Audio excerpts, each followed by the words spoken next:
Subscribe करिए हमारे channel target UP TET CTET को और बेल आइकन को दबाइए। हेलो फ्रेंड्स, मैं रेनू स्वागत करती हूँ आप सभी भावी अध्यापक एवं अध्यापिकाओं का आपके अपने channel target UP TET CTET में। दोस्तों, हम लोग लगातार बेसिक शिक्षा में कौन कौन सी परियोजनाएं चल रही हैं और कौन कौन सी योजनाएं पहले चलाई जा चुकी हैं, उन सभी के विषय में हम यहाँ पर पढ़ रहे हैं। इसी की दिशा में हमने सबसे पहले ब्लैक बोर्ड योजना के विषय में पढ़ा या ऑपरेशन ब्लैक बोर्ड के विषय में पढ़ा। वो किस लिए आया, उसका क्या रोल था और किस तरीके से उसने बेसिक शिक्षा में अपना योगदान दिया और अभी भी दे रहा है। तो इसी तरीके से आज हम पढ़ने वाले हैं बेसिक शिक्षा परियोजना। इसके अलावा जितनी भी परियोजनाएं राज्य सरकार चाहे केंद्र सरकार के द्वारा बनाई गई हो, उन सभी के विषय में हम यहाँ पर पढ़ेंगे। तो सबसे पहले बेसिक शिक्षा परियोजना, ठीक है, इसके बारे में पढ़ेंगे। Basic education programme.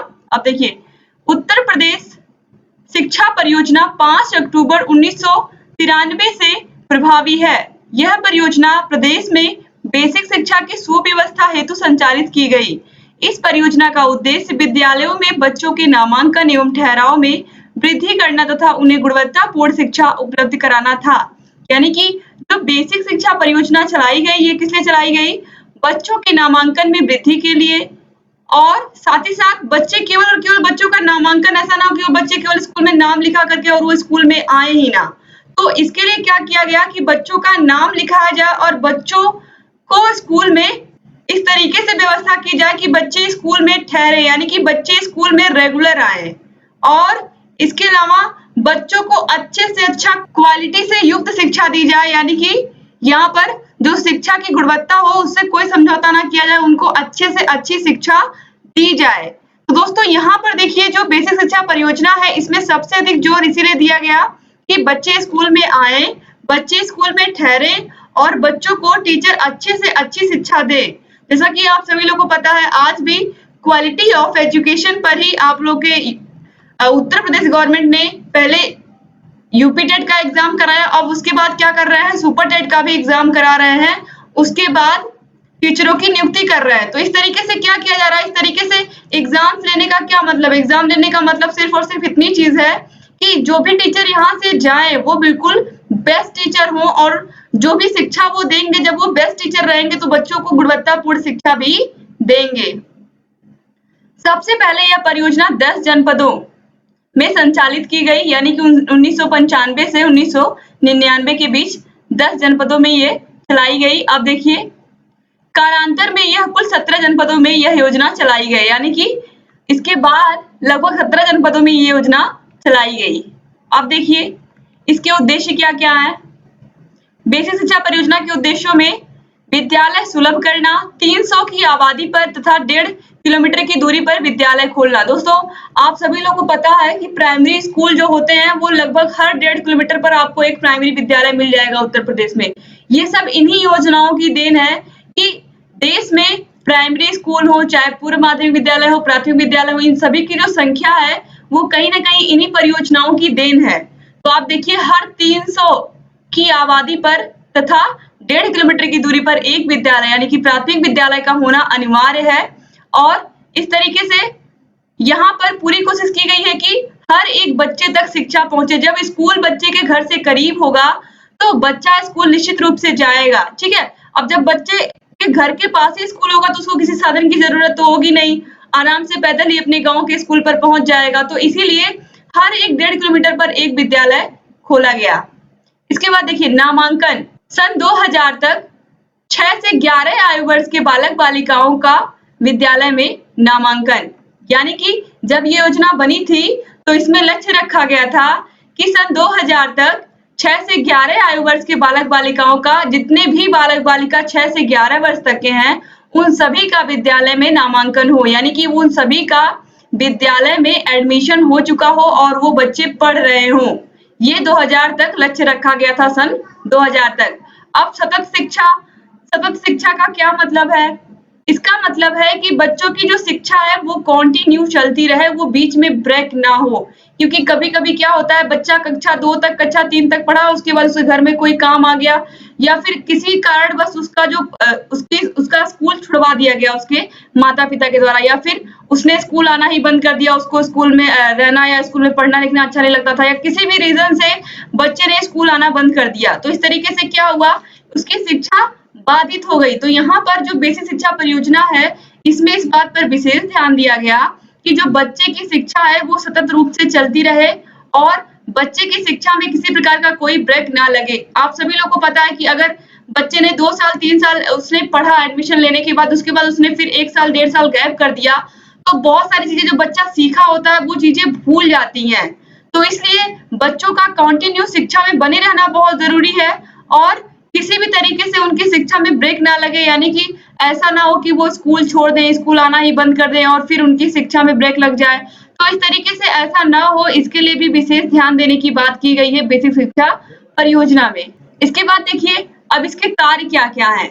Uttar Pradesh शिक्षा परियोजना के कार्य क्या हैं? आखिर में किस लिए ये बनाया गया?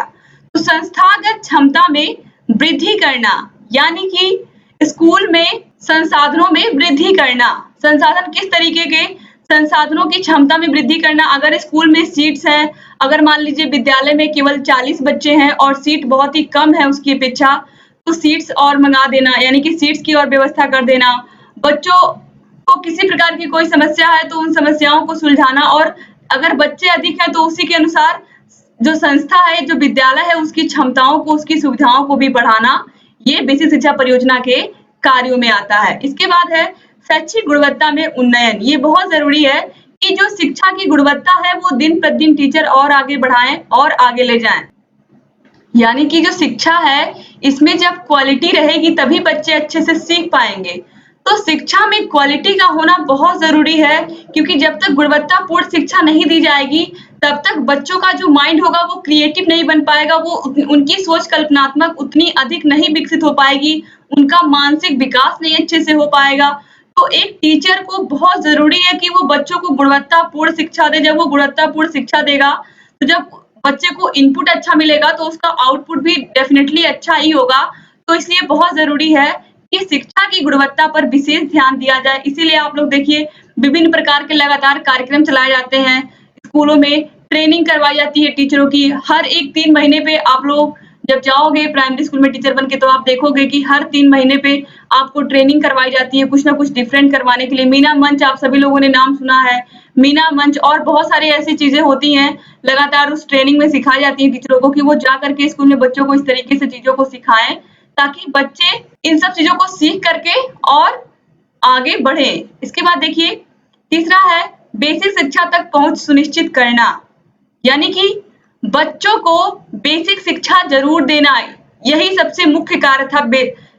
यहाँ पर जो बेसिक शिक्षा परियोजना है, इसका मुख्य कार्य यही था कि बच्चे कम से कम बेसिक शिक्षा ज़रूर सीख लें और हर एक बच्चा, ऐसा कोई बच्चा ना हो जो बेसिक शिक्षा से वंचित हो। जब बच्चा बेसिक शिक्षा को जानेगा तो कम से कम आप सभी को पता है कक्षा 1 से 5 तक की शिक्षा कितनी महत्वपूर्ण होती है बच्चों के लिए। उसमें बच्चों का माइंड तो डेवलप होता ही है, साथ ही साथ वो बहुत सारी चीज़ें अपने जीवन के बारे में भी समझ जाते हैं और उनके लिए क्या सही है, क्या गलत है, इन सब चीज़ों के बारे में भी उनकी सोच विकसित हो जाती है। तो इसलिए यहाँ पर जो बेसिक शिक्षा परियोजना है, इसका जो मुख्य कार्य था वो यही था कि बच्चों तक शिक्षा पहुँचे, बच्चों तक जो शिक्षा पहुँचे वो गुणवत्तापूर्ण हो और बच्चे स्कूल में आएँ, उनके नामांकन में वृद्धि हो और बच्चे स्कूल में ठहरें। इन सभी चीज़ों पर विशेष ध्यान दिया गया बेसिक शिक्षा परियोजना में।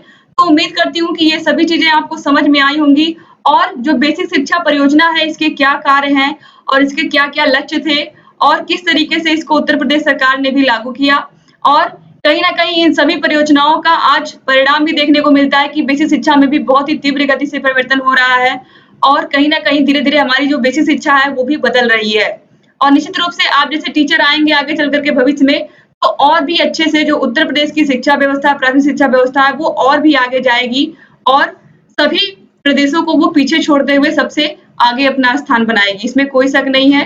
दोस्तों, उम्मीद करती हूँ कि ये पूरा क्लास आपको समझ में आया होगा और आपको जितनी भी चीज़ें यहाँ पर बताई गई हैं बेसिक शिक्षा परियोजना के विषय में, ये सभी आपको पता लग गई होंगी किस तरीके से इसमें क्या-क्या कार्य होते हैं इसके और किस तरीके से ये अपने लक्ष्य को प्राप्त कर रहा है। इसके बाद की जितनी भी योजनाएँ बची हुई हैं, चाहे वो जिला जिला प्राथमिक शिक्षा कार्यक्रम डीपीईपी हो, इसके अलावा ईसीसीई हो, और भी बहुत सारे कार्यक्रम है। कस्तूरबा गांधी विद्यालयों के विषय में आपको पढ़ना है, और जो मिड डे मील मिलता है बच्चों को, इसके विषय में भी आपको पढ़ना है। पोषाहार योजना, जितनी भी योजनाएं सरकार द्वारा चलाई जाती हैं प्राथमिक विद्यालयों में, इन सभी के बारे में आपको पता होना चाहिए। और लगातार जितनी भी योजनाएं हैं जो आपके एग्जाम की दृष्टि से महत्वपूर्ण है, वो सभी मैं आपको पढ़ाऊंगी। बस आप लोग ऐसे ही हमारे चैनल से बने रहिए और सभी वीडियोस को देखते हुए रहिए। जहां कहीं भी आपको किसी प्रकार की कोई समस्या है, आप लोग कमेंट बॉक्स में कमेंट करके बताइए, हम आपकी सभी समस्याओं का समाधान करेंगे। और हमने हर एक सब्जेक्ट का अलग-अलग प्लेलिस्ट बना दिया है। आपको सभी विषयों के प्लेलिस्ट की लिंक इस वीडियो के नीचे डिस्क्रिप्शन बॉक्स में मिल जाएगी। वहां पर जाकर के आप सभी वीडियोस को देख सकते हो। और जहां कहीं भी आपको कोई भी समस्या है, आप लोग कोई भी डाउट है, आप तुरंत हमसे पूछिए, हम आपके सभी डाउट्स को तुरंत क्लियर करेंगे और लगातार आप लोगों के लिए ऐसे ही वीडियोस लेकर के आते रहेंगे। तो दोस्तों, इससे पहले की वीडियोस अगर आपने नहीं देखी है तो उसका भी लिंक आपको डिस्क्रिप्शन बॉक्स में मिल जाएगा। अगर आपको इसका पीडीएफ चाहिए तो इसके लिए आपको हमारे टेलीग्राम चैनल से जुड़ना होगा। टेलीग्राम चैनल का लिंक आपको इस वीडियो के नीचे डिस्क्रिप्शन बॉक्स में मिल जाएगा। इसके अलावा टेलीग्राम ऐप पर आप टारगेट यूपी टेट सीटेट को सर्च करके भी वहां से भी हमारे चैनल को ज्वाइन कर सकते हैं, और वहां से भी आप सभी विषयों के फ्री पीडीएफ प्राप्त कर सकते हैं और सभी वीडियोस को भी देख सकते हैं। दोस्तों, अगर आपने अभी तक हमारे channel target UP TET CTET को सब्सक्राइब नहीं किया तो प्लीज तुरंत सब्सक्राइब करिए और बेल आइकन को जरूर प्रेस करिए, जिससे हम जो भी नई वीडियोस बनाते हैं उसका नोटिफिकेशन आपके पास समय से पहुंच जाए और आप लोग लगातार ऐसे ही हमारे चैनल से जुड़े रहे। तो दोस्तों, वीडियो में शुरू से लेकर के अंत तक बने रहने के लिए एक बार फिर से आप सभी लोग का बहुत बहुत धन्यवाद। मिलते हैं नेक्स्ट वीडियो में, तब तक के लिए जय।